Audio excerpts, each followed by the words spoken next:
Fuat Sezgin hocamız yaklaşık birkaç ay bundan önce dünyasını değişti. Buradan bir daha kendisini şükranla, minnetle, rahmetle anıyoruz. Allah yerini cennet mekan eylesin. Fuat Sezgin konulu panele hepiniz hoş geldiniz. Oradan 15-20 dakika kadar Üsküdar'a baktım.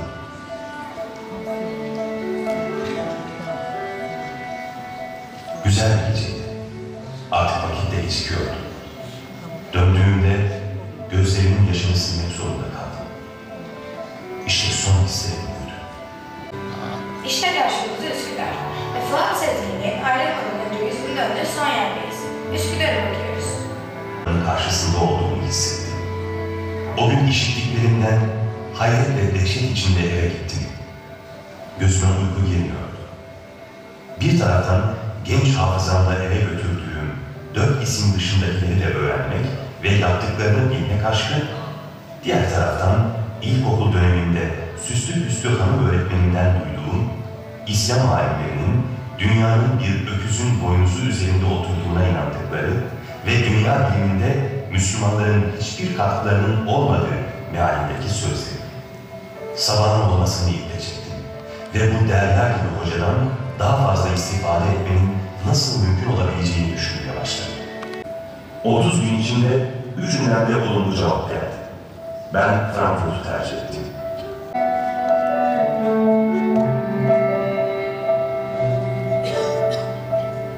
Ülkesinden ayrılmak zorunda kalırken kendisi kariyer basamaklarını bir bir çıkar ve 1965'te Frankfurt Üniversitesi'nde profesör olur.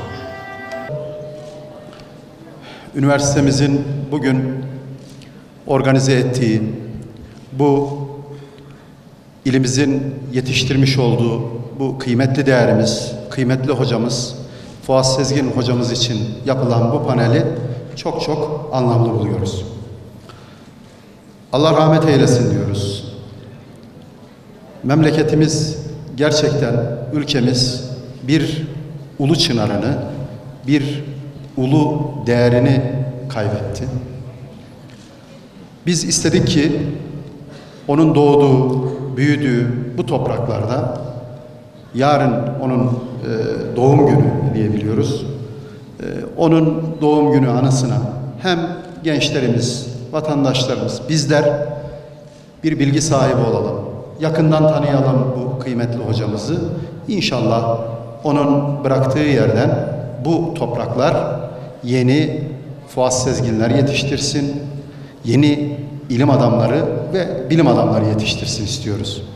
Onun adına inşallah okullarımızda da bu hocalarımız program yaparak bu ulu çınarımızı, bu değerimizi toplumumuzun her kesimine, gençlerimize tanıtma adına çok çok anlamlı olacak. Bu topraklar çok kıymetli topraklar.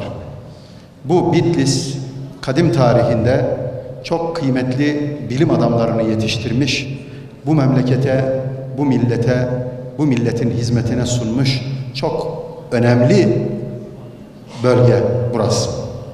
İdrisi Bitlisi'nden Şems-i Bitlisi'sine, Şükrü Bitlisi'sinden Fuat Sezgin'e, Said Nursi Hazretleri gibi çok kıymetli şahsiyetlerin yetiştiği bu topraklar ilim ve irfanın yüzyıllarca merkezliğini yapmış bir yer. O anlamda da işte son değerimiz, son kıymetli değerimiz Fuat Sezgin hocamız da son 100 yıla damgasını vurmuş, ilim adına çok önemli hizmetler yapmış. Çok kıymetli bir büyüğümüz, çok kıymetli bir değerimiz. Açıkçası ben de çok üzüldüm. Kendilerini yakinen tanımamanın verdiği, bende de açıkçası biraz ciddi bir mahcubiyet var. 1960 yılına kadar Türkiye'de ama 60 ihtilalinden sonra 146-147 değil mi hocam?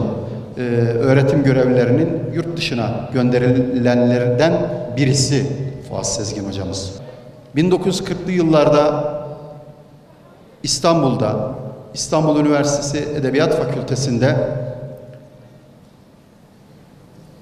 kendisini ünlü yine Alman profesör, oryantalist Helmut Ritter değil mi hocam? Onunla tanışıyor, onun öğrencisi oluyor, onun yanında yetişiyor ve çok iddialı, çok idealist bir eğitim ve sürecini geçiriyor. Günde 17 saat çalışan ve bu konuda söz veren, bildiğim kadarıyla hayatının son dönemine kadar da hiçbir şekilde 17 saatin altına da düşmeyen bir hocamız. Zaten Helmut Ritter'le karşılaştığında da ilk sözü hocasının ona "Sen benim öğrencim olmak istiyorsun değil mi?" dediğinde "Evet" diyor. "Sen" diyor, "günde kaç saat ders çalışacaksın?" O da 13-14 saat diye bir ifade kullanıyor. Ama diyor ben 24 saat çalışıyorum diyor. Daha sonra aralarında adeta bir protokol yapıyorlar. 17 saatte anlaşıyorlar. O heyecan aslında bize Fuat Sezgin'in kaybettiğimiz ve aradığımız umudun kendisi olduğu içindir. İslam'ın ilk asırlarında bilim ve fen konusunda ilerlemiş birçok İslam bilgini bulunmaktaydı. Bilim, astronomi, tıp, fizik, kimya, matematik, cebir gibi birçok alanda çalışmalarını yürüten İslam alimleri birçok icada imza attılar. Bugün her ne kadar İslam aleminin içerisinde bulunduğu keşmekeşlik, medeniyetten uzak görüntüsü her ne kadar İslam dinine ve dolayısıyla biz Müslümanlara bağlanıyor olsa da aslında hepimizin bildiği gibi bunun temelinde sadece sosyolojik sebepler yer almaktadır. İslam tarihindeki bilim adamı sayısı batılı bilim adamlarından her zaman fazla olmuştur. Ancak günümüzde biz hep batılı ilim adamlarını ve onların yaptıklarını konuşuruz. Çünkü onlar kendilerini daima iyi pazarlamışlardır.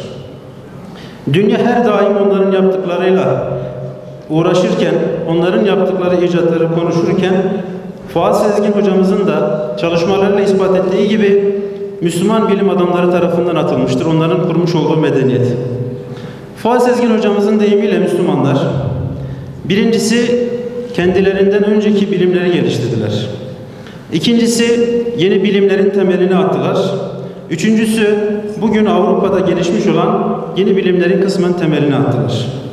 Bu sebeple bunları bilmemiz, tanımamız ve dünyaya anlatmamız hepimizin boynunun borcudur.